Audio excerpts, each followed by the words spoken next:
అమరజీవి పొట్టి శ్రీరామ్ గారి గురించి మన వయసులంతా తెలుసుకోవాల్సింది ఇంకోటి కూడా ఉంది. ఆయన వయసులకు ఒకటే సొంతం కాదు.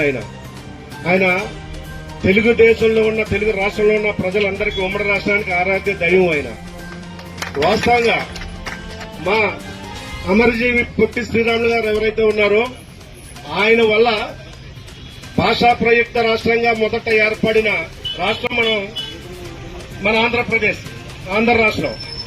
ఇతర రాష్ట్రాలు కూడా ఆంధ్ర రాష్ట్రానికి ఈయన చేసిన సేవా త్యాగ ఫలితాల వల్లే ఆంధ్ర రాష్ట్రం నుంచి రాష్ట్రాల విభజన మొదలైంది.